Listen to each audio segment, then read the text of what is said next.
어머니, 떡 냄새 좀 치우라니까요. 우리가 언제까지 시장 냄새를 달고 살아요? 아들의 목소리가 칼처럼 제 가슴을 찔렀습니다.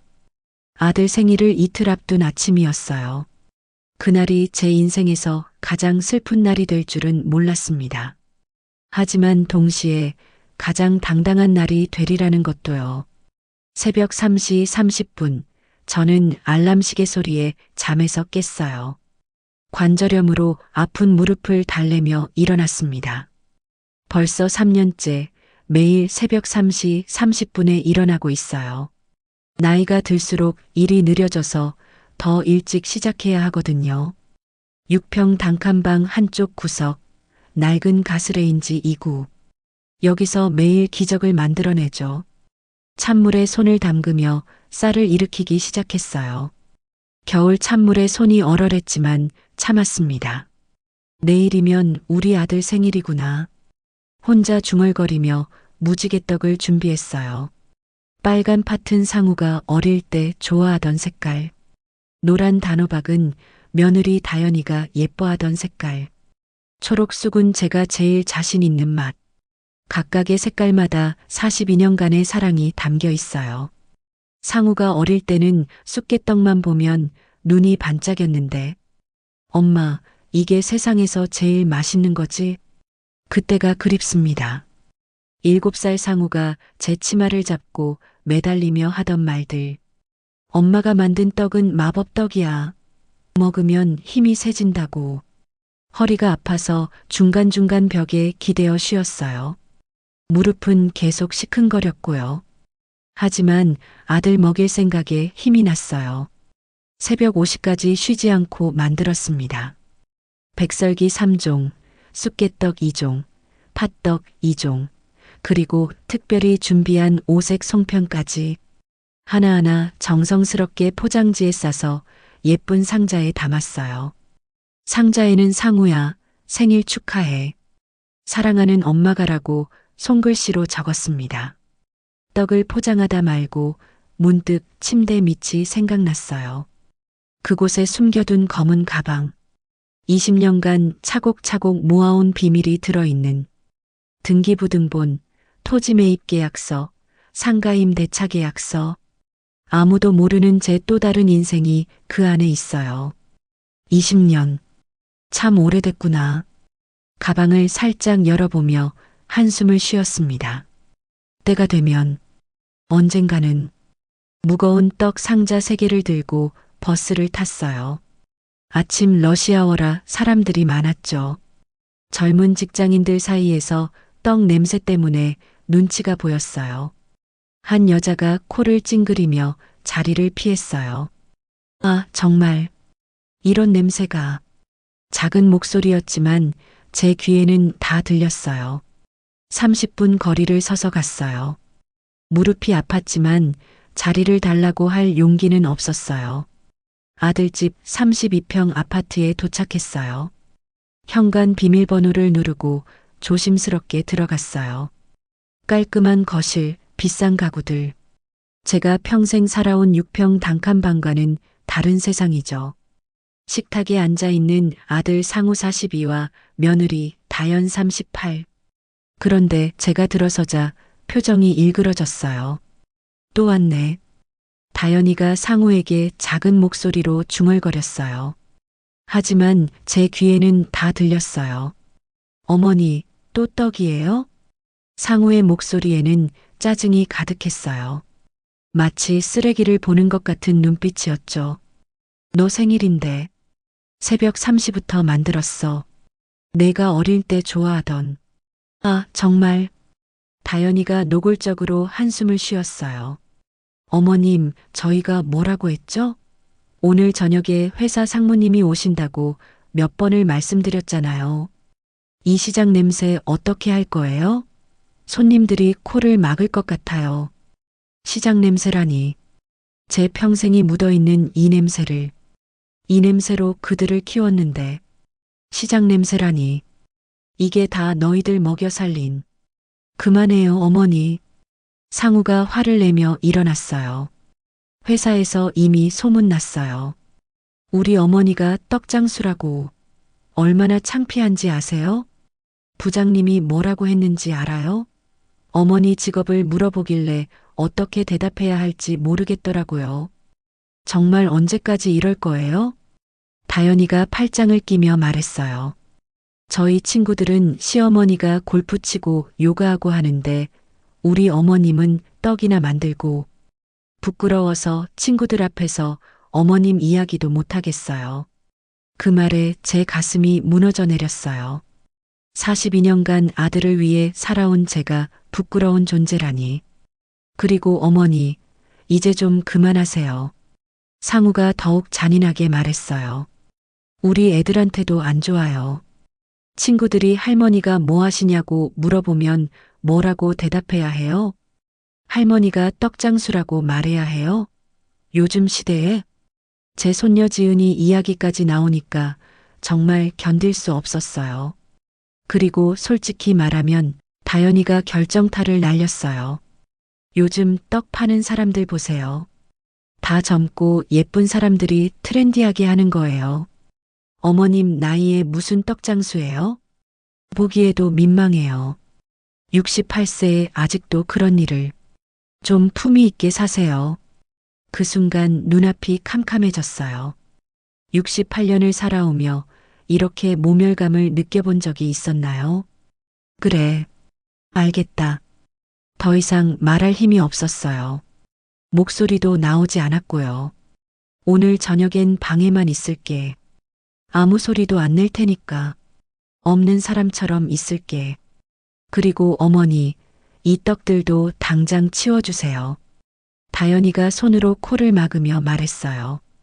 냄새가 옷에 뵐 것 같아요. 정말 싫어요.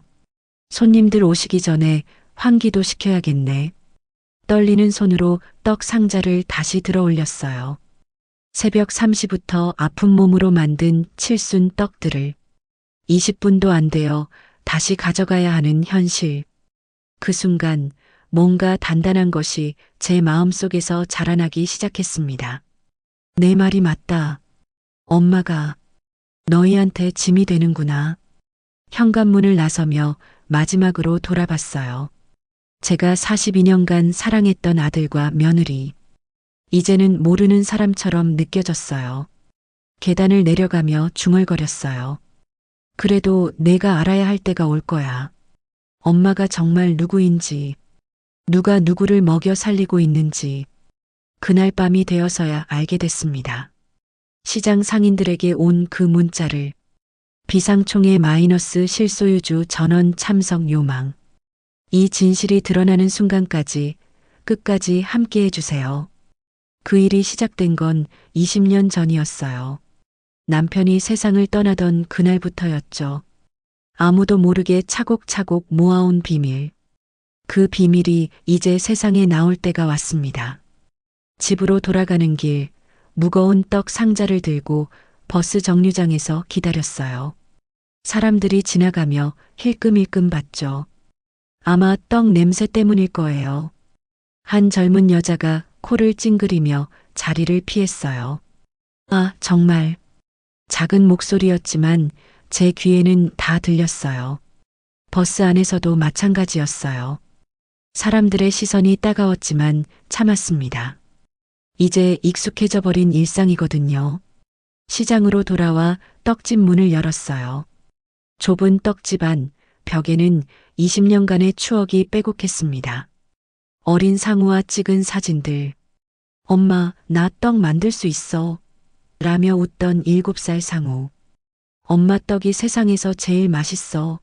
라던 12살 상우. 고등학교 졸업식 때 엄마 덕분이야 라던 18살 상우. 언제부터 달라진 걸까요? 대학 들어가면서, 취업하면서, 결혼하면서. 말순이 언니, 오늘 아들 생일이라며? 아들 집에 안 갔어? 옆집 건어물 가게 영숙이 반갑게 인사했어요. 20년째 옆에서 지켜본 친구죠. 그런데 왜 그렇게 풀이 죽었어? 뭔 일 있었나? 그게 참 아이러니하지. 내가 낳아 기른 자식이 날 부끄러워한다니. 상우가? 설마 그럴 리가. 영숙이는 모르죠. 아침에 있었던 일을. 말순이 언니 무슨 소리야? 과일 가게 순자가 끼어들었어요. 상우가 얼마나 효자인데. 대학까지 보냈잖아. 요즘 젊은 애들은 다 그래. 나중에 나이 들면 알아. 철물점 할아버지 진수가 위로해 주셨어요. 하지만 저는 알아요. 상우가 정말로 저를 부끄러워한다는 걸. 그때가 생각났어요. 25살 젊었던 저와 남편 박종달. 허름한 원룸에서 신혼살림을 시작하던 때. 아들 상우가 태어나고 얼마 되지 않았을 때였죠. 말순아, 우리 아들 잘 키우자. 종다리가 갓난아기 상우를 안으며 말했어요. 이 아이만큼은 우리처럼 고생시키지 말자. 어떻게? 장사를 해보자. 떡 만드는 거 배워서. 그때만 해도 단순한 꿈이었어요. 작은 떡집 하나로 아들을 키우겠다는. 드디어 첫 떡집을 열었어요. 3평짜리 작은 가게였지만 저희에겐 궁전 같았죠. 말순아, 이 시장이 우리 아들 키워줄 거야. 종다리가 제 손을 잡으며 말했어요. 그러니까 우리도 이 시장을 지켜야 해. 어떻게? 하나씩, 하나씩 사는 거야. 점포를, 땅을. 그때는 몰랐어요. 그 말이 예언이 될 줄은. 언젠가 이 시장이 어려워질 때 우리가 지켜야 해. 우리 상우도 나중에 자랑스러워 할 거야. 그런데 3년 후 갑작스런 교통사고. 하루아침에 홀로 남겨진 저. 22살 어린 나이에 과부가 된 거예요. 병원 영안실에서 남편의 차가운 손을 잡고 울었어요. 종달아, 어떻게 하지? 상우는 아직 3살인데. 그때 품속의 상우가 말했어요. 엄마, 아빠 어디 갔어? 그 순간 다짐했어요.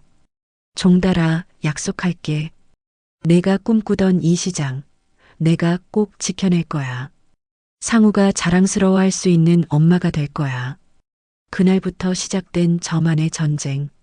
낮에는 떡을 팔고 밤에는 장부를 정리했어요. 첫 번째 점포 매입 2005년. 구멍가게 하나 2천만 원. 은행 대출 1,500만 원. 제 적금 500만 원. 상우야, 엄마가 힘들어도 참자. 나중에 다 내 거야. 두 번째 점포 2007년. 작은 반찬 가게 3천만 원. 이번에도 빚을 내서 샀어요. 엄마, 왜 맨날 일만 해? 초등학생이 된 상우가 물었어요. 엄마가 일해야 상우가 공부할 수 있어. 세 번째, 네 번째, 다섯 번째. 해마다 하나씩, 때로는 2개씩. 그러려면 돈을 모아야 했어요. 하루 2끼로 줄였어요. 새 옷은 3년에 한 번. 미용실도 1년에 한 번. 엄마, 다른 엄마들은 예쁜데 우리 엄마는 왜 그래? 중학생 상우가 친구들과 비교하며 말했어요. 가슴이 아팠지만 참았어요. 나중에 알게 될 거야, 상우야. 상우 고등학교 등록금 300만 원. 그달 6번째 점포 매입을 포기했어요. 상우 대학교 등록금년 800만 원. 2년간 점포 매입을 중단했어요. 상우 취업 준비 학원비 500만 원. 제 병원비를 아껴가며 지원했어요. 모든 걸 상우 우선으로 했어요. 제 꿈, 제 건강, 제 행복보다도. 말순 누나, 큰일 났어. 시장 상인회장 김판수가 헐레벌떡 뛰어왔어요. 시장 재개발 공사비가 50억이나 부족하다는 거야. 뭐라고? 주변 상인들이 하나둘 모여들기 시작했어요. 들어보니까 일부 업체에서 중국산 자재를 국산으로 속여서 견적을 부풀렸다는 거야. 제 가슴이 철렁 내려앉았어요. 그 차액이 어디로 갔는지, 누가 그런 짓을. 그게 소문으로는 젊은 건설업계 사람들이 관련되어 있다는데. 그때 제 휴대폰이 울렸어요. 상우에게서 온 문자였죠. 어머니, 오늘 저녁 늦을 것 같아요. 회사 일로 중요한 미팅이 있어서. 말순이 언니 상우가 뭘 하는지 정확히 아나? 판수가 물었어요. 건설회사에서 일한다고 하는데 자세한 건 잘 모르겠어. 그러고 보니 이상한 점들이 많았어요. 언제부터인가 상우가 돈을 잘 쓰기 시작했어요. 새 차 9천만 원짜리 수입차, 새 집 15억 원짜리 아파트, 비싼 옷들, 명품 가방들. 상우야, 돈이 어디서 나와? 엄마, 요즘 건설 경기가 좋아요. 프로젝트가 많아서. 그때는 대견했어요. 제 아들이 성공했다고 생각했거든요. 하지만 지금 생각해보니, 언니, 혹시 시장 지분 가진 사람이 누군지 알아? 영숙이가 조심스럽게 물었어요. 구청에서 실소유주 총회를 연다는데, 저는 잠시 망설였어요. 20년간 숨겨온 비밀을 말해야 할까요? 글쎄, 나도 잘 모르겠어. 하지만 제 표정을 보는 영숙이의 눈빛이 이상했어요. 뭔가 눈치챈 것 같은. 언니, 혹시? 아니야, 아무것도 아니야. 급하게 말을 막았어요.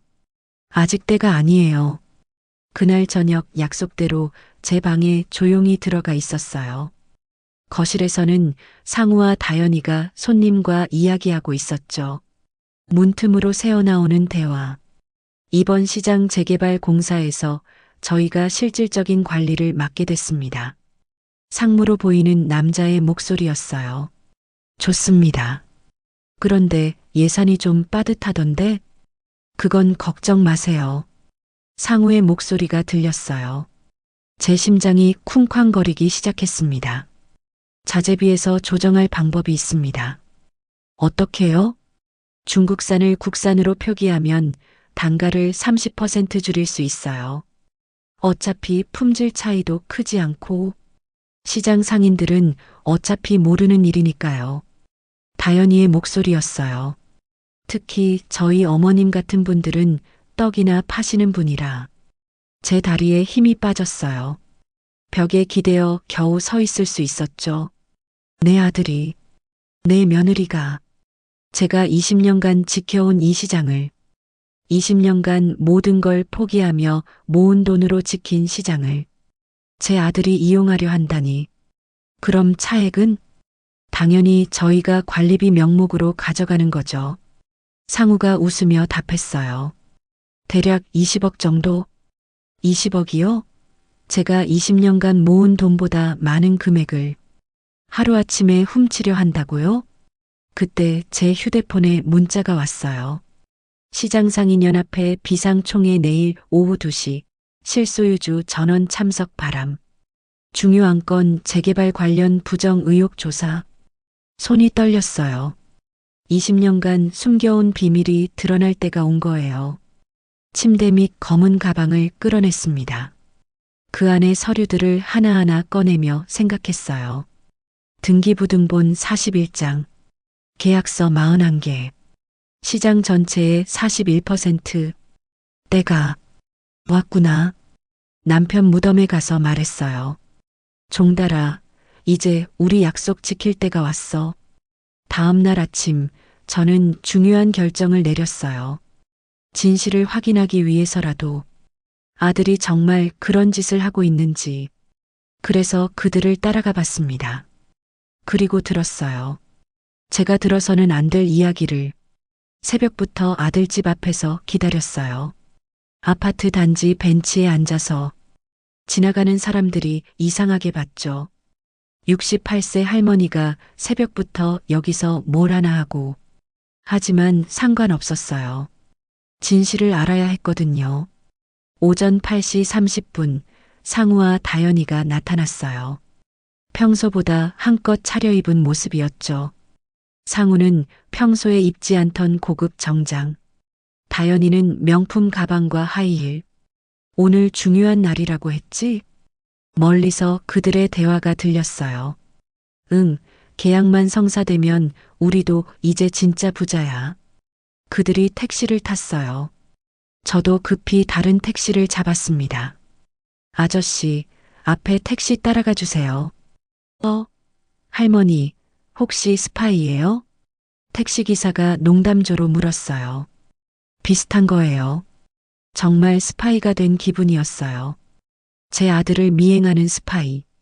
시장에서 멀지 않은 5성급 호텔이었어요. 저는 멀찍이 떨어진 테이블에 앉아 신문을 펼쳤습니다. 커피 한 잔 값이 12,000원. 제가 떡 120개를 팔아야 하는 돈이에요. 하지만 참았어요. 더 큰 진실을 위해서 상우와 다연이가 호텔 로비에 나타났어요. 그리고 몇 명의 남자들과 악수를 나눴죠. 비싸 보이는 정장, 번쩍이는 시계들. 완전히 다른 세계의 사람들 같았어요. 제가 키운 아들이 맞나 싶을 정도로 달라 보였어요. 건방지고 거만한 표정까지. 이상우입니다. 잘 부탁드립니다. 평소와 다른 톤의 목소리였어요. 마치 다른 사람이 된 것 같았죠. 그들이 VIP 룸으로 들어갔어요. 저는 복도 구석에 있는 소파에 앉았습니다. 다행히 방음이 완벽하지 않아서 대화가 들렸어요. 솔직히 말씀드리면 정상 견적으로는 15억 정도 적자예요. 건설회사 과장으로 보이는 사람이 말했어요. 그래서 저희가 해결책을 제시한 거잖아요. 다연이의 목소리였어요. 평소보다 훨씬 차갑고 계산적인 톤이었죠. 구체적인 방법이 뭔가요? 상우가 주변을 살피더니 목소리를 낮췄어요. 첫째, 중국산 자재를 국산으로 표기합니다. 제 가슴이 철렁 내려앉았어요. 품질은 거의 비슷하니까 아무도 모를 거예요. 이것만으로도 30% 절약됩니다. 둘째, 인건비는 실제보다 50% 부풀려서 청구하고 실제로는 일용직 아저씨들을 최저임금으로 써서 비용을 줄입니다. 셋째, 페인트나 마감재도 전부 저급 제품으로 바꿔치기 하면서 고급 제품 가격으로 청구합니다. 이게 내 아들이 하는 말인가요? 그런데 혹시 문제가 생기면 건설회사 사람이 불안해했어요. 걱정 마세요. 다연이가 차갑게 웃었어요. 시장 상인들은 떡이나 파는 아줌마들이에요. 저희 어머님처럼 글도 제대로 못 읽는 분들이 대부분이라 절대 모르죠. 글도 제대로 못 읽는다고요? 저를 그렇게 생각하고 있었던 거예요? 그 사람들이 뭘 알겠어요? 콘크리트가 뭔지, 철근이 뭔지도 모르는 사람들인데. 상우가 비웃으며 말했어요. 평생 떡만 만들어 온 사람들이 건설에 대해 뭘 알겠어요? 그럼 차액은 어떻게 처리하죠? 저희가 관리비, 수수료, 컨설팅비 명목으로 가져가는 거죠. 상우가 계산기를 두드렸어요. 자재비에서 12억, 인건비에서 8억, 기타 비용에서 3억. 대략 23억 정도 될 것 같은데요. 23억이요? 이 중에서 저희가 가져가는 몫은 15억 정도로 생각하시면 됩니다. 15억을 가져간다고요? 제가 20년간 모은 돈보다 많은 금액을. 감사 같은 건 없나요? 그것도 대비했습니다. 다연이가 서류를 꺼냈어요. 저희가 알아서 서류 작업도 해드리고 장부도 깔끔하게 정리해 드릴게요. 혹시 누가 의심하면? 의심할 사람이 누가 있겠어요? 상우가 웃었어요. 시장 상인들은 그냥 요즘 물가가 올랐구나 정도로 생각할 거예요. 그런데 혹시 어머님이 눈치채시면? 건설업체 사람이 물었어요. 절대 안 찰 거예요. 다연이가 단언했어요. 어머님은 정말 순진하세요. 저희가 건설회사에서 일한다고 하니까 그냥 믿으시거든요. 게다가 숫자를 잘 모르세요. 억 단위 돈이 어느 정도인지도 모르실 거예요. 상우가 덧붙였어요. 평생 1,000원, 10,000원 단위로만 살아오신 분이니까요. 이번 일이 성공하면 다음에는 더 큰 프로젝트도 가능할까요? 상우가 욕심을 부렸어요. 물론이죠. 옆 동네 시장 재개발도 예정되어 있거든요. 거기서도 같은 방식으로? 당연하죠. 이미 노하우가 생겼으니까. 그들은 벌써 다음 범죄까지 계획하고 있었어요. 화장실에 가려다가 그들의 테이블 근처를 지나갔어요. 그때 상우가 다현이에게 하는 말을 직접 들었습니다. 여보, 이번 일만 성공하면 우리도 강남으로 이사 가자. 진짜? 어머님은 어떻게 하고? 어머님? 그냥 시장에 두고 가면 되지. 어차피 거기가 제일 어울리는 곳이잖아. 그 말에 제 다리에 힘이 빠졌어요. 벽에 기대어 겨우 서 있을 수 있었죠. 화장실에서 거울을 보며 생각했어요. 20년 전 남편과 함께 했던 약속을. 이 시장은 사람들이 살아가는 터전이야, 말수나. 종다리의 목소리가 들리는 것 같았어요. 언젠가 누군가 이 시장을 해치려 할 때 우리가 막아야 해. 그런데 그 누군가가 제 아들일 줄이야. 상우가 어릴 때 했던 말도 생각났어요. 엄마, 나 커서 엄마 도와줄 거야. 엄마가 고생하지 않게 해줄 거야. 그 순수했던 아이가 어떻게 이렇게 변했을까요? 화장실에서 나와 다시 그들의 테이블을 보았어요. 아직도 돈 이야기를 하고 있었죠. 제 휴대폰을 꺼냈어요. 녹음 기능을 켰습니다. 증거가 필요해. 혼자 중얼거리며 그들 가까이로 갔어요. 마침 옆 테이블이 비어 있었거든요. 그럼 언제부터 시작하죠? 다음 주 월요일부터요. 일단 자재부터 바꿔치기 하고 계약서는 오늘 밤에 정리해서 내일 아침에 드릴게요. 혹시 누가 눈치채면? 설마요. 시장 상인들이 뭘 알겠어요? 상우가 비웃으며 말했어요. 우리 어머니만 봐도 20년간 떡만 팔아온 사람이 이런 복잡한 걸 알겠어요? 그 순간 제 눈에서 눈물이 떨어졌어요. 20년간 떡만 팔아온 사람이라고요? 그 떡으로 너를 대학까지 보냈는데, 그 떡으로 이 시장을 지켜왔는데, 그럼 첫 입금은 언제쯤? 계약 체결되면 바로 성금 5억 들어올 거예요. 좋습니다. 그럼 내일부터 바로 시작하죠. 악수를 나누는 그들. 제 아들의 손이 더러운 돈을 잡고 있었어요. 녹음을 멈췄습니다. 30분간의 대화가 모두 담겨 있었어요. 호텔을 나서며 하늘을 봤어요. 구름 한 점 없는 맑은 하늘이었는데 제 마음은 먹구름이. 그날 오후 2시 제 인생에서 가장 떨렸던 순간이었어요. 20년간 숨겨온 비밀을 세상에 털어놓는 날. 그리고 제 아들의 죄를 고발하는 날. 오전 9시부터 준비를 시작했어요. 거울을 보며 머리를 단정히 빗었습니다. 10년 전에 산 검은색 정장을 꺼냈어요. 상우 대학 졸업식 때 입었던 옷이에요. 오늘은 정말 중요한 날이구나. 거울 속 제 모습이 낯설었어요. 평소에 떡장수 할머니가 아니라 뭔가 당당한 여성 같았죠.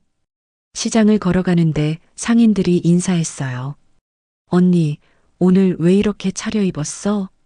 좀 중요한 일이 있어서. 무슨 일인데? 혹시 어디 아프신 거 아니야? 영숙이가 걱정스럽게 물었어요. 아니야. 오늘 모든 게 끝날 거야. 오후 1시 30분 시장 상인연합회관 앞에 사람들이 하나둘 모이기 시작했어요. 평소보다 훨씬 많은 인파였죠. 도대체 무슨 일이 일어나는 거야? 실소유주가 누구라는 거야? 혹시 우리 쫓아내려는 건 아니겠지? 불안해하는 목소리들이 여기저기서 들렸어요. 저는 조용히 맨 뒤쪽에 앉았습니다.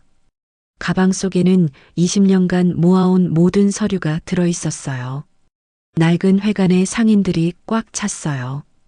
평소 총회 때보다 3배는 많은 사람들이 왔죠. 과일 가게 아주머니들, 반찬 가게 사장님들, 옷가게 할아버지들. 모두 걱정 가득한 표정이었어요. 구청 도시재생팀 박 팀장이 단상에 올라왔어요. 50대 초반 진중한 표정이었죠. 안녕하세요.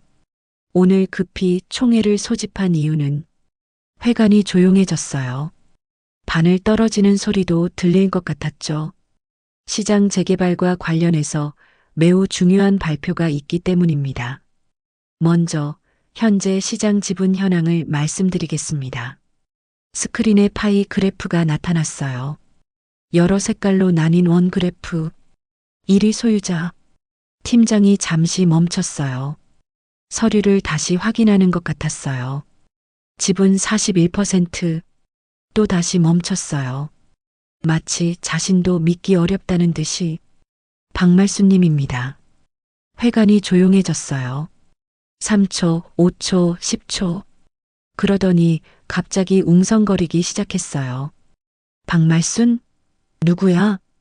혹시 떡집 말순이 언니? 설마. 그럴 리가. 41%라니 그게 얼마나 큰 돈인데. 모든 시선이 저를 향했어요. 구석에 웅크리고 앉아있던 저에게 천천히 일어났어요. 다리가 떨려서 겨우 버텼죠. 여러분, 목소리가 떨렸어요. 68년을 살아오며 이렇게 떨린 적이 있었나 싶을 정도로. 제가 설명드리겠습니다. 회관이 더욱 조용해졌어요. 200명이 넘는 사람들이 숨을 죽이고 들었어요. 20년 전 남편이 돌아가시고 나서 말을 잇지 못했어요. 너무 벅찬 감정이 밀려왔거든요. 혼자 아들을 키우면서도 이 시장만큼은 지키고 싶었어요. 상인들의 눈에 눈물이 맺히기 시작했어요. 한 점포씩, 한 평씩. 목이 메어서 계속하기 힘들었어요. 빚을 내가면서도 샀어요. 이 시장이 사라지면 우리 모두가 갈 곳이 없을 테니까. 언니가 우리를 지켜준 거였구나. 영숙이가 울먹이며 말했어요. 그럼 그동안 언니 혼자 다 짊어지고 있었던 거야? 20년 동안 말 한마디 없이. 우리는 몰랐는데. 상인들이 하나둘씩 울기 시작했어요. 감동과 미안함이 뒤섞인 눈물이었죠. 그런데 팀장이 엄숙하게 말했어요. 오늘 더 심각한 문제가 있습니다. 상인들이 술렁였어요. 시장 재개발과 관련해서 부정 입찰 신고가 접수되었습니다. 뭐라고? 부정 입찰이라니? 누가 우리 돈을 훔치려 해? 분노의 목소리들이 터져 나왔어요. 팀장이 스크린을 바꿨어요. 여러 서류들이 나타났어요. 허위 견적서, 중국산 자재 국산 둔갑. 하나씩 설명할 때마다 상인들의 얼굴이 일그러졌어요. 그리고 관련 업체와의 유착 의혹입니다. 총 부정 금액은 23억 원으로 추정됩니다. 23억. 우리 시장 전체 예산의 절반이 넘잖아. 상인들이 경악했어요. 그리고 이 모든 것을 신고하신 분은 팀장이 저를 바라봤어요. 박말수님입니다. 이번에는 더 큰 충격이었어요. 상인들이 믿을 수 없다는 표정으로 저를 봤어요. 언니가 신고했다고? 무슨 일이야? 누가 그런 짓을 한 거야? 저는 가방에서 녹음기를 꺼냈어요. 손이 너무 떨려서 떨어뜨릴 뻔했죠. 여러분, 제가 직접 들었어요. 목이 메어서 말하기 힘들었어요. 누가 우리 시장 재개발비를 훔치려 하는지. 누구야? 누가 그런 나쁜 짓을 해?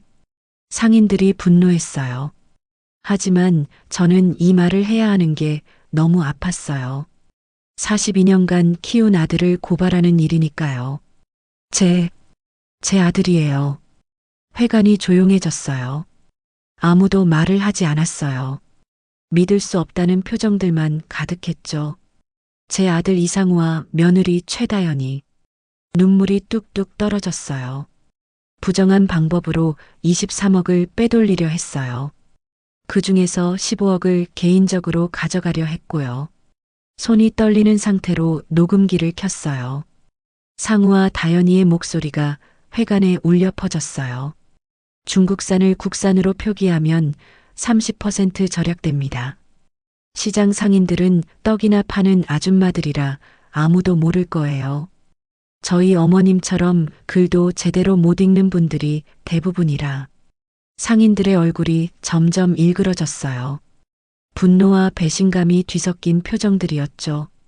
녹음은 계속됐어요. 15억 정도는 저희가 가져가도 될 것 같은데요. 어머니는 그냥 시장에 두고 저희는 강남으로 이사 가죠. 평생 1,000원, 10,000원 단위로만 살아온 사람이 뭘 알겠어요. 상인들이 더 이상 참을 수 없어 했어요.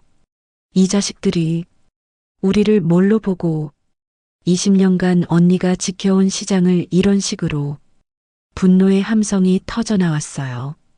그 순간 회관문이 열렸어요. 상우와 다연이가 급하게 들어왔어요. 총의 소식을 듣고 온 거였죠. 그런데 그들의 얼굴은 새하얗게 질려 있었어요. 어머니, 여기서 뭐 하세요?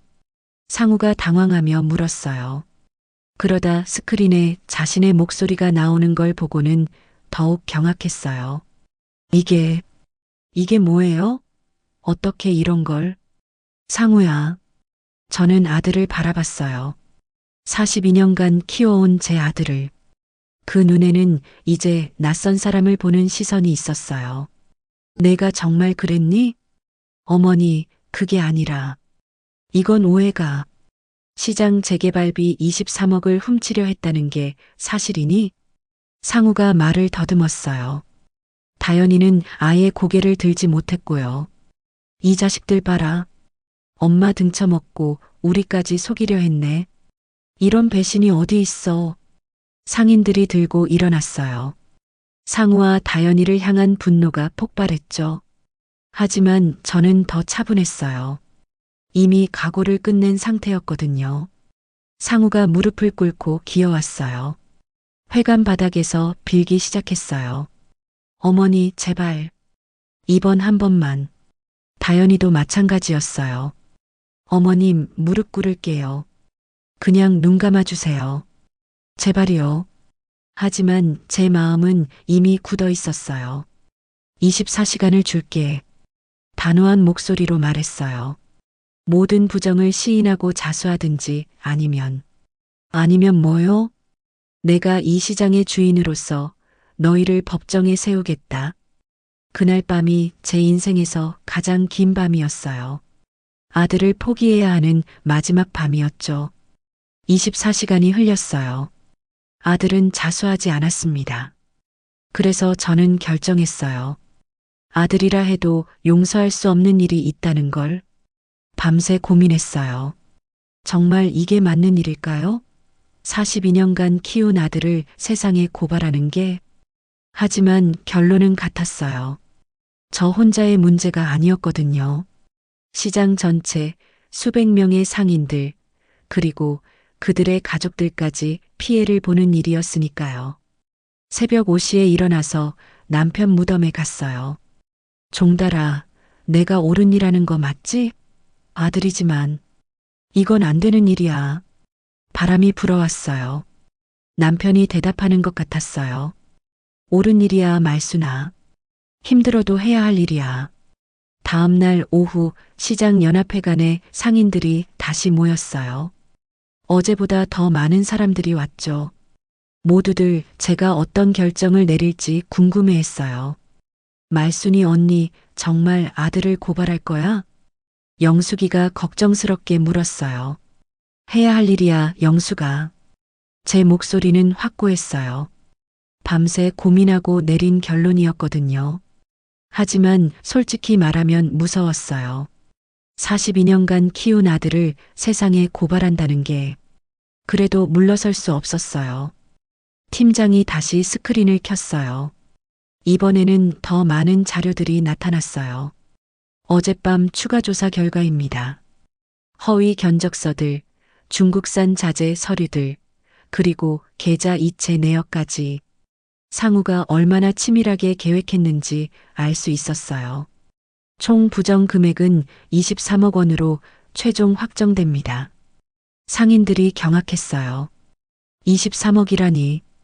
우리 시장 전체 예산의 절반이 넘잖아. 이런 큰 돈을 혼자 가져가려 했다고? 그런데 더 충격적인 건 따로 있었어요. 그리고 이 부정에 연루된 업체들입니다. 화면에 여러 회사 이름들이 나타났어요. 그 중에 하나가 상우가 다니는 회사였죠. 건설, 인테리어, 자재. 모두 이상우 씨가 직접 소개한 업체들입니다. 제 가슴이 아팠어요. 아들이 이렇게까지 치밀하게 계획했다는 게 더 아픈 건 이 모든 걸 혼자 한 게 아니라는 거였어요. 여러 사람들과 함께 조직적으로 벌인 일이었다는 거죠. 심지어 이런 대화도 녹음되어 있습니다. 또 다른 녹음 파일이 재생됐어요. 어제와는 다른 날짜의 대화였죠. 어머니한테는 절대 들키면 안 돼. 알았지? 걱정 마. 우리 어머니는 숫자를 못 읽어. 1,000만 원이 얼마인지도 모르실걸. 그래도 조심해. 혹시 누가 귀띔해주면. 누가 귀띔해줘? 시장 사람들. 그 사람들이 뭘 알겠어? 상우의 목소리였어요. 더 오래전부터 계획하고 있었던 거죠. 그때 상우가 벌떡 일어났어요. 잠깐만요. 이건 제가 한 말이 맞지만 상황이 달라요. 실제 계획은 다른 사람들이 세웠고 저는 단순히 중간 역할만 했어요. 상인들이 웅성거렸어요. 하지만 저는 더 이상 그런 변명을 들을 수 없었어요. 그만해. 제가 소리쳤어요. 회관이 조용해졌죠. 내가 뭘 했는지 다 알고 있어. 가방에서 더 많은 녹음기를 꺼냈어요. 지난 3개월간 제가 몰래 녹음한 것들이었죠. 아들이 집에서 전화 통화하는 것들, 며느리와 나누는 대화들, 모든 게 다 담겨 있었어요. 첫 번째 녹음. 이번 일 성공하면 우리 집도 강남으로 옮기자. 어머니는 어떻게 해? 시장에 남겨두면 되지. 어차피 거기가 어울리는 곳이잖아. 두 번째 녹음. 만약에 들키면 어떻게 해? 안 들켜. 우리 어머니가 뭘 알겠어? 평생 떡만 만들어 온 사람이. 그래도 혹시 정말 모르는구나. 우리 어머니가 얼마나 순진한지. 세 번째 녹음. 이 돈으로 뭐 할 거야? 일단 새 차 사고 집도 더 큰 걸로 바꾸고 어머니한테는 용돈이나 좀 더 드리자. 용돈? 뭐하러? 어차피 쓸 데도 없잖아. 네 번째 녹음. 어머니가 혹시 의심하면 어떡하지? 절대 안 해. 그분은 떡 만드는 것 말고는 관심이 없어. 그래도 만약에도 없어. 68년 동안 시장에서만 살아온 분이 뭘 알겠어? 다섯 번째 녹음. 계약서에 사인할 때 조심해야겠네. 왜? 혹시 나중에 문제가 되면 누가 문제 삼겠어? 시장 아줌마들이 계약서를 읽을 줄 알겠어? 여섯 번째 녹음. 그런데 정말 안전한 거야? 100% 안전해. 우리 어머니 보면 알잖아. 영수증도 제대로 못 보시는데. 시장 사람들도 마찬가지고. 당연하지. 다들 초등학교도 제대로 못 나온 사람들이야. 상우와 다연이의 목소리가 계속 흘러나왔어요. 상인들의 얼굴이 점점 일그러졌어요. 이 자식들이 우리를 뭘로 보고 평생 언니가 고생해서 키운 자식이 이래? 상인들이 분노했어요. 하지만 저는 더 차분했어요. 이미 각오를 끝낸 상태였거든요. 팀장이 계속 설명했어요. 더 심각한 건 이들이 다른 시장들도 노리고 있었다는 겁니다. 새로운 서류가 나타났어요. 옆 동네 3개 시장, 그리고 시내 전통시장 2곳까지 총 6곳의 시장에서 같은 방식으로 돈을 빼돌릴 계획이었습니다. 만약 성공했다면 총 피해 금액은 100억 원을 넘을 예정이었습니다. 상인들이 더욱 경악했어요. 100억? 이런 큰 범죄를 계획했다고? 다른 시장 사람들도 피해를 봤을 뻔했네. 저도 깜짝 놀랐어요. 우리 시장만의 문제가 아니었던 거예요. 훨씬 큰 범죄 계획의 일부였던 거죠. 팀장이 더 충격적인 자료를 공개했어요. 그리고 이들의 최종 목표는 이것이었습니다. 화면에 부동산 매물 사진이 나타났어요. 강남의 50억짜리 펜트하우스입니다. 이상우 씨가 벌써 계약금까지 넣어놨다고 합니다. 50억? 계약금이 5억이래. 벌써 냈다고? 상인들이 더욱 분개했어요. 그리고 이것도 보세요. 다른 자료가 나타났어요. 외제차 주문서입니다. 2억짜리 벤츠 S클래스 마이바흐. 명품 시계, 가방, 보석까지. 총 구매 예정 금액이 3억 원입니다. 우리 시장 돈으로 이런 사치를 부리려 했다는 거군요. 제 가슴이 찢어지는 것 같았어요. 내 아들이 이렇게까지 타락했다니. 여러분, 제가 일어나서 말했어요. 시장 돈은 시장 사람들 살리라고 있는 거예요. 목소리에 떨림이 없었어요. 그 돈을 누군가 훔쳐간다면 설사 그게 제 아들이라 해도 용서할 수 없어요. 박수가 터졌어요. 상인들의 눈물 섞인 박수가. 그 박수 소리에 제 마음이 뭉클했어요. 20년간 혼자 견뎌온 시간들, 아무도 모르게 시장을 지켜온 날들이 헛되지 않았다는 생각이 들었어요. 그래서 오늘 이 자리에서 권한을 행사하겠어요. 스크린에 제가 준비한 조치안이 나타났어요. 첫째, 현재 진행 중인 모든 계약을 즉시 취소합니다. 둘째, 새로운 입찰을 구청 감시하에 투명하게 진행합니다. 셋째, 부정 관련자들을 모두 수사기관에 고발합니다. 넷째, 앞으로는 모든 시장 관련 결정을 상인 대표들과 함께합니다. 다섯째, 시장 회계를 완전히 투명하게 공개합니다. 상우가 다시 무릎을 꿇고 기어왔어요. 어머니, 제발. 이번 한 번만 봐주시면 정말 다시는 안 그럴게요. 다연이도 마찬가지였어요. 어머님, 무릎 꿇을게요. 그냥 눈 감아주세요. 저희가 잘못했어요. 정말 잘못했어요. 하지만 제 마음은 이미 굳어 있었어요. 24시간을 줬잖니. 그 시간에 뭘 했니? 어머니, 자수는커녕 증거를 숨기려고 했지? 실제로 상우는 어젯밤 관련 서류들을 없애려 했어요. 하지만 이미 구청에서 복사본을 확보한 상태였죠. 컴퓨터 파일들도 삭제하려 했고 관련 업체들에게 연락해서 입단속을 하려고도 했어요. 심지어 강남 펜트하우스 계약을 취소하려고까지 했어요. 들킬까 봐서요.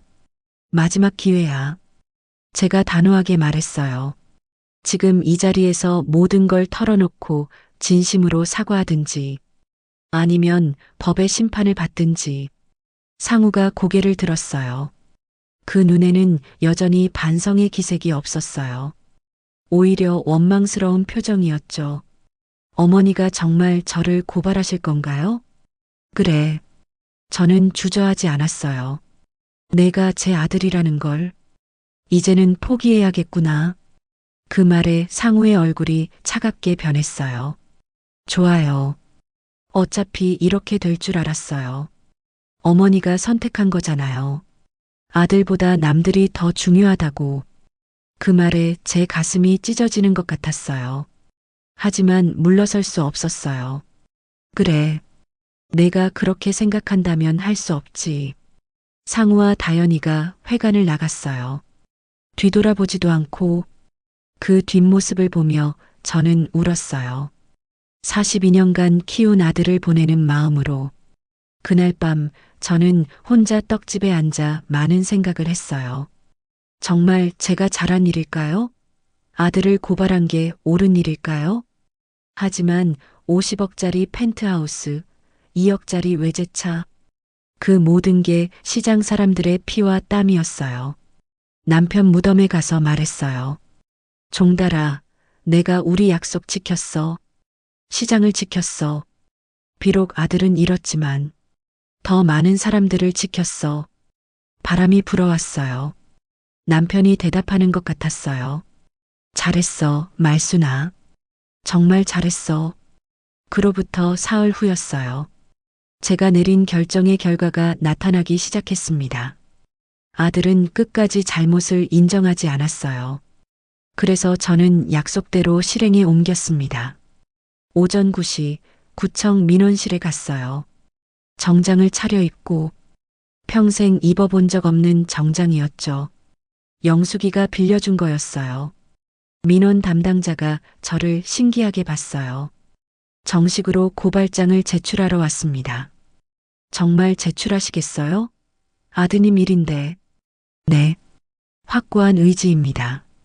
68세 할머니가 이런 복잡한 일을 한다는 게 의외였나 봐요.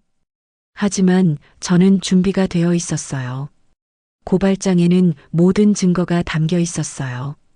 3개월간 모은 녹음 자료들, 계좌 이체 내역들, 허위 견적서들, 상우가 다른 업체들과 주고받은 문자 메시지들까지. 이상우, 최다연 외 7명을 사기, 횡령, 업무방해 혐의로 고발합니다. 도장을 찍는 순간 손이 떨렸어요. 42년간 키운 아들을 고발하는 거니까요. 하지만 후회는 없었어요. 담당자가 서류를 검토하더니 말했어요. 할머님, 이 정도 증거면 기소는 확실할 것 같습니다. 감옥에 갈 수도 있다는 뜻인가요?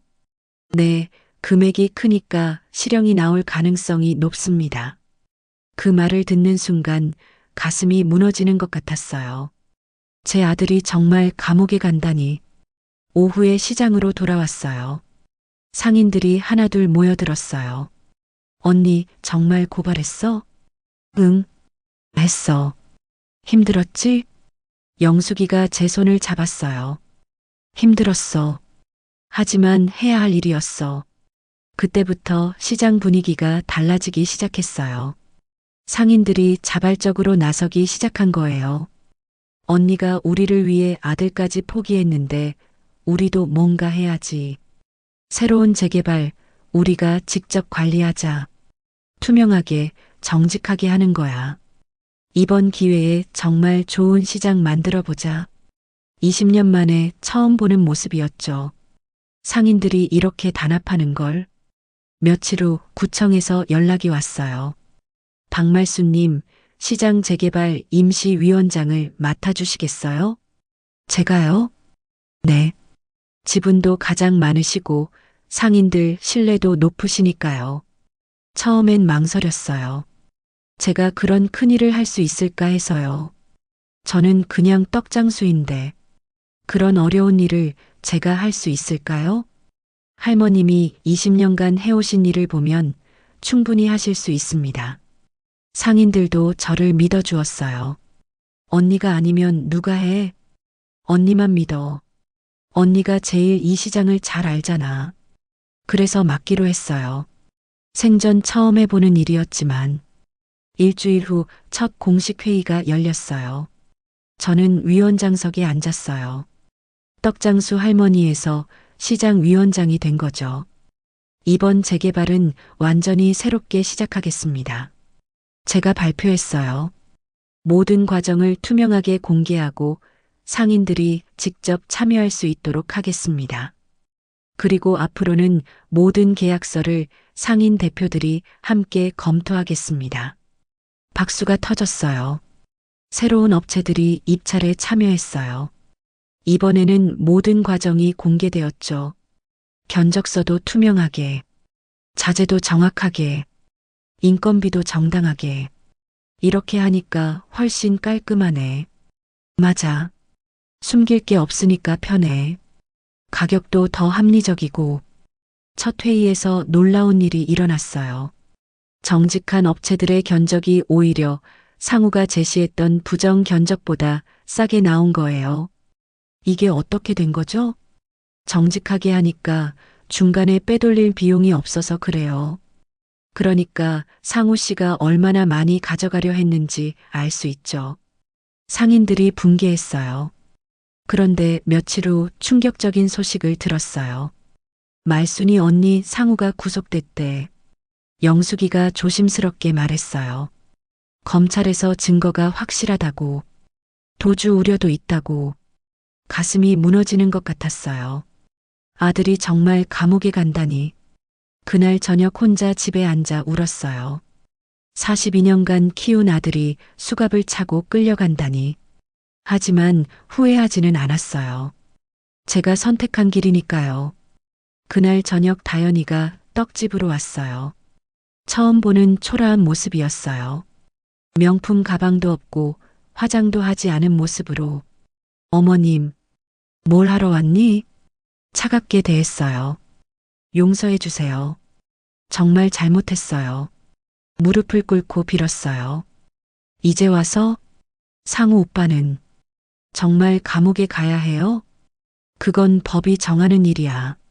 어머님, 제발 고발을 취소해 주시면 안 될까요? 이미 늦었어. 검찰에서 수사가 시작됐어. 다연이가 울면서 말했어요. 저희가 정말 잘못했어요. 어머님을 무시하고 시장 사람들을 무시하고 이제야 알겠어요. 어머님이 얼마나 대단한 분인지. 한 가지만 물어봐도 될까요? 뭘? 정말 후회 안 하세요? 아들을 고발한 것. 잠시 망설였어요. 후회하느냐고요? 후회해. 솔직하게 대답했어요. 하지만 안 할 수도 없었어. 그게 옳은 일이니까. 23억이라는 돈이 얼마나 큰 돈인지 알아? 이 시장 사람들 모두의 미래가 걸린 돈이야. 다연이가 더 큰 소리로 울었어요. 어머님, 저희가 어떻게 하면 용서받을 수 있을까요? 용서는 시간이 지나야 하는 거야. 하지만 한 가지는 확실해. 진심으로 뉘우치지 않으면 절대 용서받을 수 없어. 다연이가 울면서 나갔어요.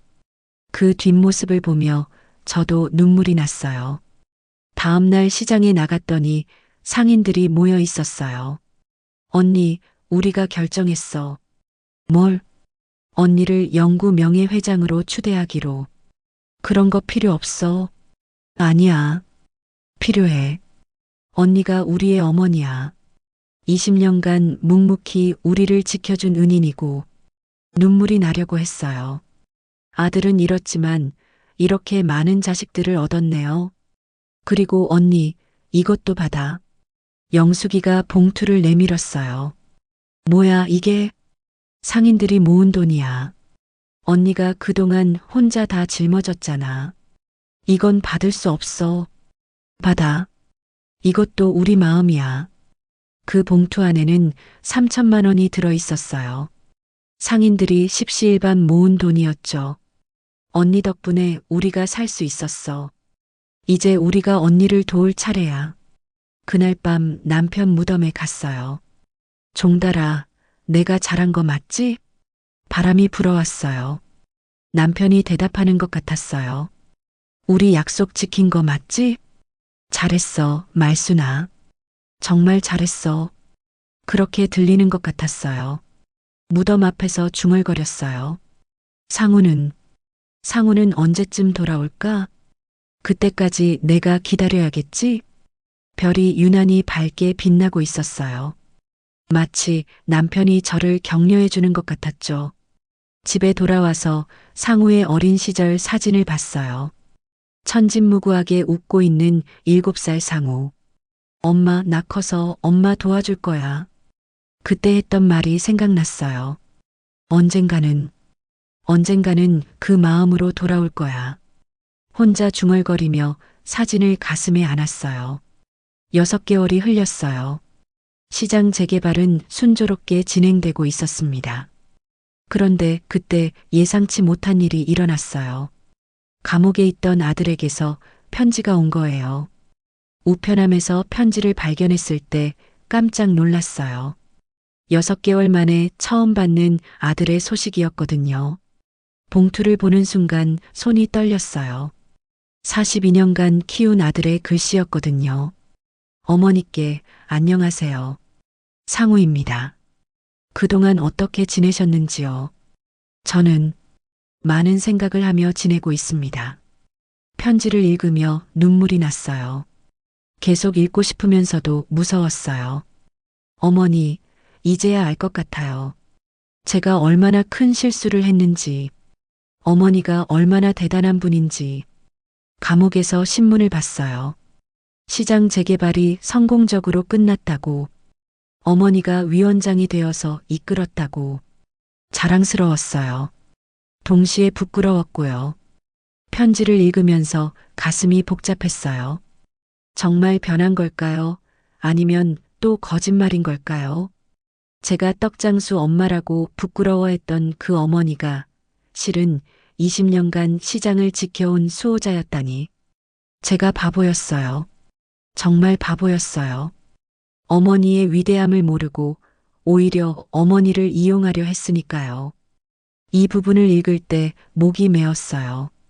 정말 진심인 것 같았거든요. 어머니, 용서해 주세요. 아니, 용서를 구할 자격도 없다는 걸 압니다. 하지만 한 가지는 확실히 말씀드리고 싶어요.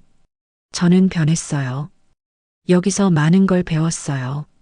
정직이 무엇인지, 가족이 무엇인지, 진짜 부자가 누구인지, 출소하면 어머니께 찾아가고 싶어요. 받아주시지 않아도 좋으니까 그냥 사과라도 하고 싶어요. 편지를 다 읽고 한참을 울었어요. 이런 마음이었다면 왜 진작 말하지 않았을까요? 편지 이야기를 영숙이에게 했어요. 언니, 어떻게 할 거야? 글쎄, 잘 모르겠어. 그래도 자식인데. 자식이지. 하지만 아직은 믿기 어려워. 진심인 것 같던데? 몇 번 속았잖아. 이번엔 정말 확실해야 해. 복잡한 마음이었어요. 용서하고 싶은 마음과 아직 아픈 마음이 섞여 있었거든요. 며칠 후 또 다른 소식이 들려왔어요. 언니 상우가 모범수로 선정됐대. 뭐라고?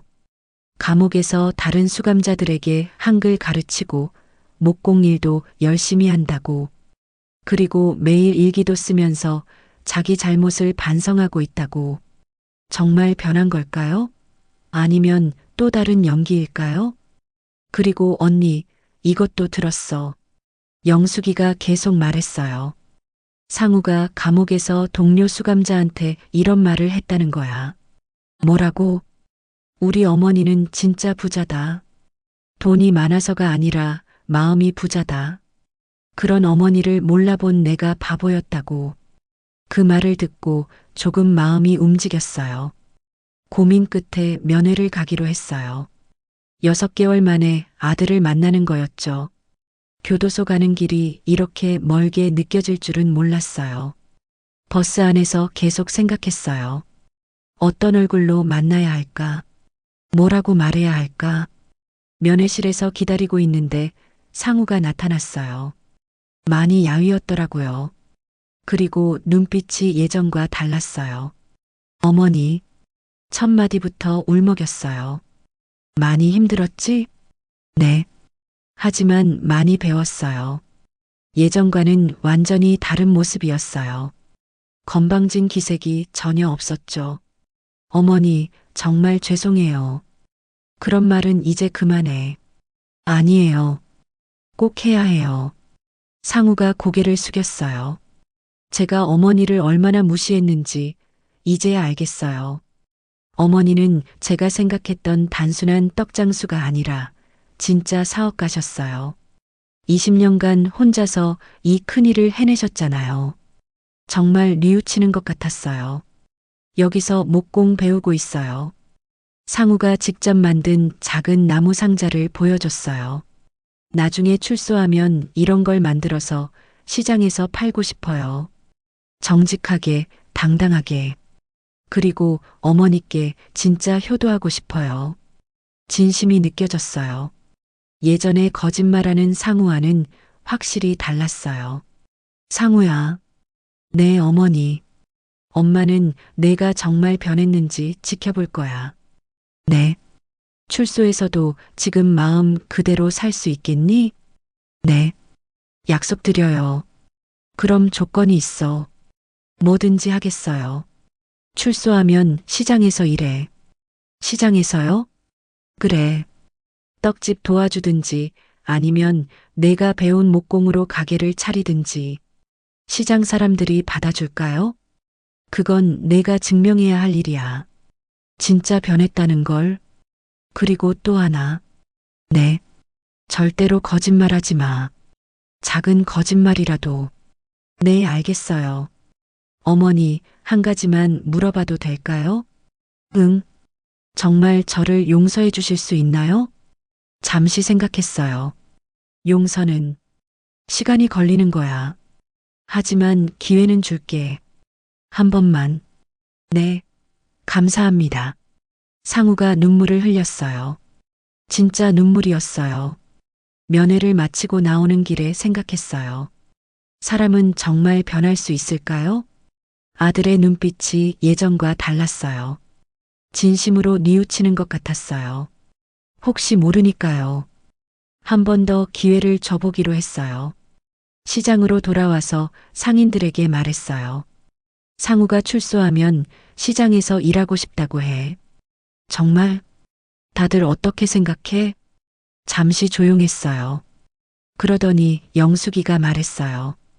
언니가 결정한 일이면 우리도 따를게. 하지만 조건이 있어. 정말 변했다는 걸 보여줘야 해. 진심으로 사과하고 열심히 일해야 해. 다른 상인들도 고개를 끄덕였어요.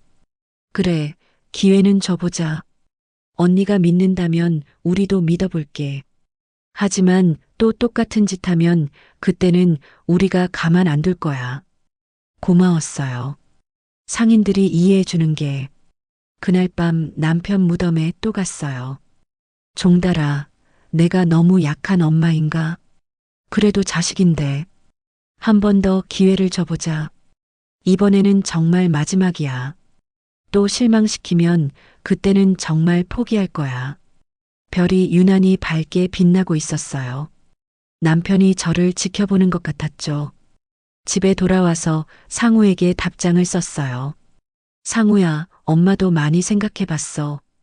내가 정말 변했다면 한 번 더 기회를 주고 싶어.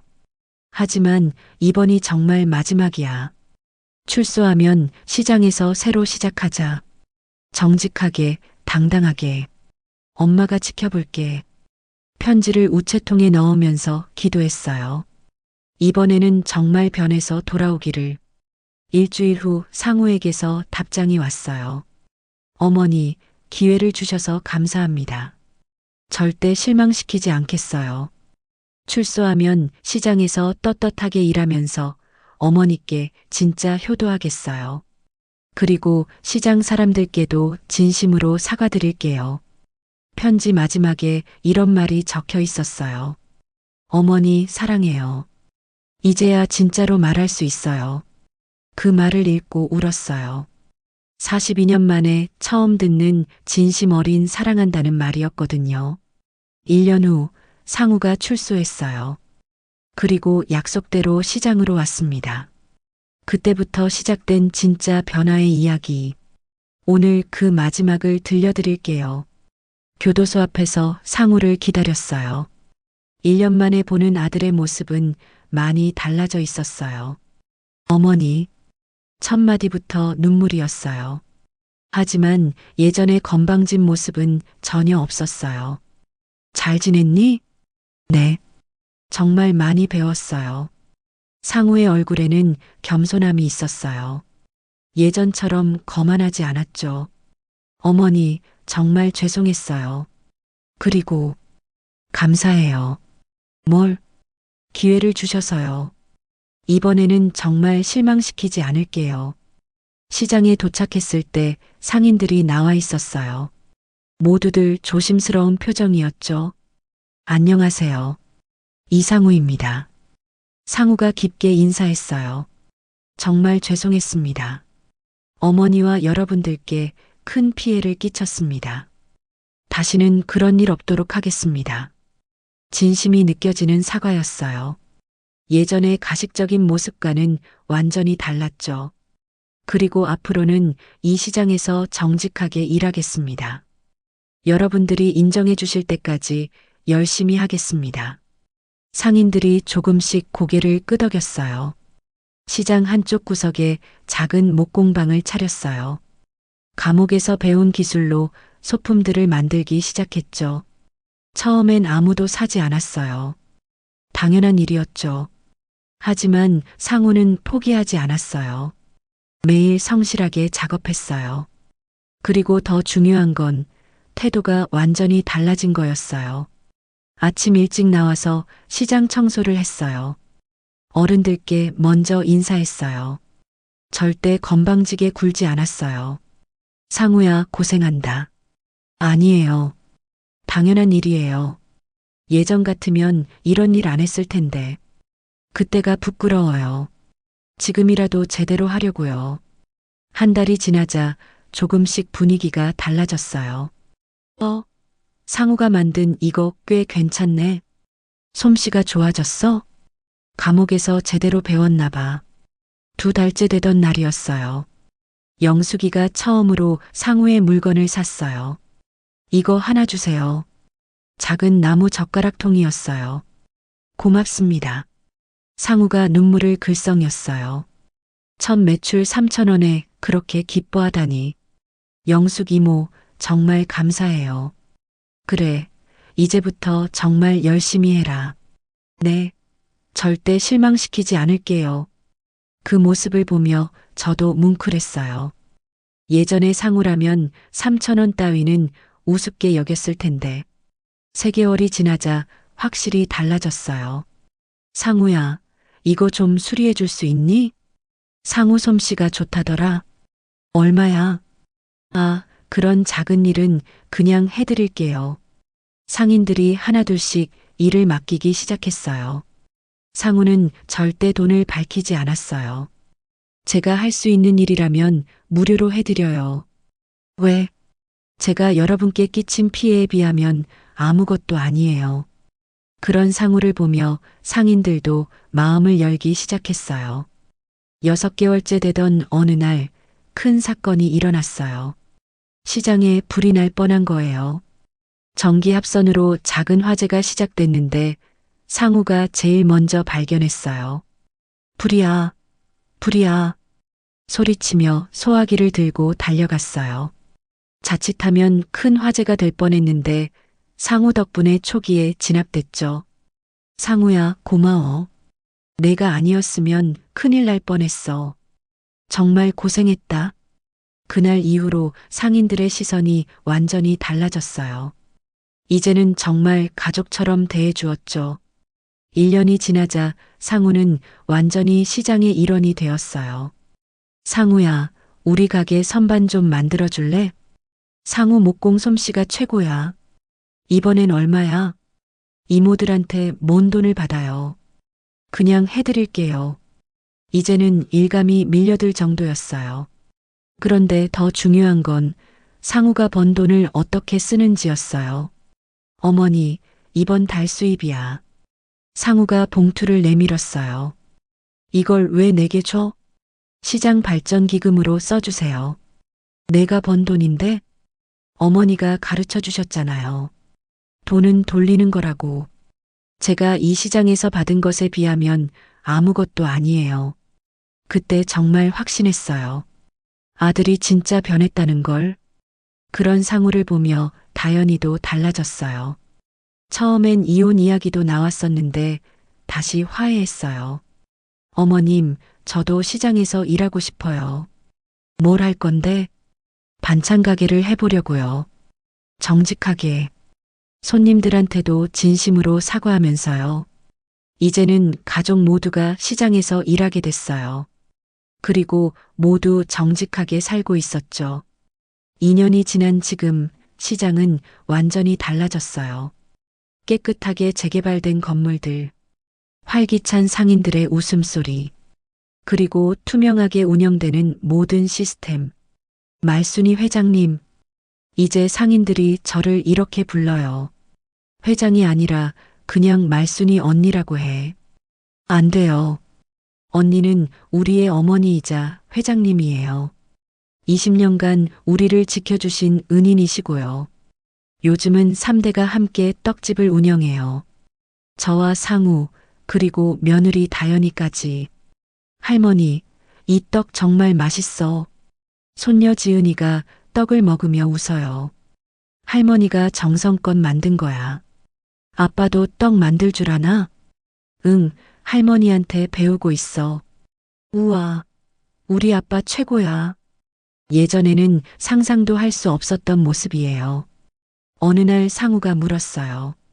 어머니, 후회하지 않으세요? 저를 고발한 것. 후회? 왜? 그때 그냥 넘어갔으면 23억을 그대로 가져갈 수 있었잖아요. 웃음이 나왔어요. 상우야, 23억이 진짜 부인 줄 아니? 그럼 뭐가 진짜 부예요? 시장을 둘러보며 말했어요. 저기 봐. 웃으며 장사하는 영숙이 언니. 건강하게 자라는 아이들. 서로 도우며 사는 사람들. 이게 진짜 부야. 돈은 모으는 게 아니라 돌리는 거고, 권력은 휘두르는 게 아니라 나누는 거야. 상우가 고개를 끄덕였어요. 이제야 알겠어요. 어머니가 얼마나 부자인지, 그리고 제가 얼마나 가난했는지도요. 내가 알아주니 고맙구나. 그날 저녁 가족이 모두 모여 저녁을 먹었어요. 3년 만에 처음 함께하는 식사였죠. 할머니, 떡 하나 더 주세요. 지은이가 쑥개떡을 달라고 해요. 많이 먹어라. 할머니가 만든 떡이야. 세상에서 제일 맛있어요. 그 말에 눈물이 났어요. 시장 냄새가 난다고 싫어하던 떡을 이제는 세상에서 제일 맛있다고 하다니. 어머니, 상우가 제 손을 잡았어요. 정말 감사해요. 저를 포기하지 않으셔서 고발하신 것도 기회를 주신 것도 모두 사랑이었다는 걸 이제 알겠어요. 그때 어머니가 안 그러셨으면 저는 평생 잘못된 길을 걸었을 거예요. 다연이도 말했어요. 어머님, 저희가 진짜 잘못했어요. 하지만 어머님 덕분에 새 사람이 됐어요. 이제는 정말 자랑스러워요. 어머님이 저희 가족이라는 게. 그날 밤 가족들이 모두 잠든 후 혼자 시장을 걸었어요. 조용한 시장 하지만 내일이면 다시 활기찬 웃음소리로 가득 찰 거예요. 남편 무덤에 마지막으로 갔어요. 종달아, 우리 해냈어. 상우도 변했고 시장도 지켰고 이제 정말 마음이 편해. 바람이 불어왔어요. 남편이 대답하는 것 같았어요. 고생했어, 말순아. 정말 고생 많았어. 지금도 저는 시장에서 떡을 만들어요. 70세가 되었지만 여전히 건강해요. 상우는 목공 기술자로 성공했어요. 하지만 절대 건방지지 않아요. 매일 겸손하게 살고 있어요. 다연이는 반찬 가게로 시장 최고 인기점이 되었어요. 정직한 장사의 힘이죠. 가끔 젊은 사람들이 물어봐요. 할머니, 어떻게 그렇게 용감하게 아들을 고발할 수 있었어요? 그럼 이렇게 대답해요. 진짜 사랑은 때로는 아프게 하는 거야. 하지만 그 아픔이 사람을 바르게 만들어. 가난해도 품위를 잃지 않고 부자가 되어도 사람을 잊지 않는 것. 그게 진짜 부자가 되는 길이야. 오늘도 시장은 활기찹니다. 웃음소리가 곳곳에서 들려와요. 저는 여전히 떡을 만들고 있어요. 상우는 옆에서 나무를 깎고 있고요. 다연이는 손님들에게 반찬을 팔고 있어요. 손녀 지은이는 할머니 무릎에 앉아 떡을 먹고 있어요. 할머니는 슈퍼맨이야. 왜? 나쁜 사람들을 혼내줬잖아. 그리고 우리 아빠도 착한 사람으로 만들어줬어. 맞아요. 저는 슈퍼맨이에요. 70세 떡장수 슈퍼맨이죠. 그렇게 저는 깨달았어요. 진정한 부자는 돈 많은 사람이 아니라 사람을 지키는 사람이라는 걸. 시장 사람들의 오늘을 지키고 아이들의 내일을 지키고 가족의 품위를 지키는 것. 그것이 제가 평생 추구한 진짜 부였어요. 그리고 오늘도 그 따뜻한 품 안에서 사람들은 살아갑니다. 여러분도 기억해 주세요. 진짜 부는 마음에 있다는 것을. 그리고 사랑하는 사람을 올바른 길로 이끄는 것이 진정한 용기라는 것을. 끝까지 들어주셔서 감사합니다. 구독과 좋아요, 알림 설정 잊지 마세요.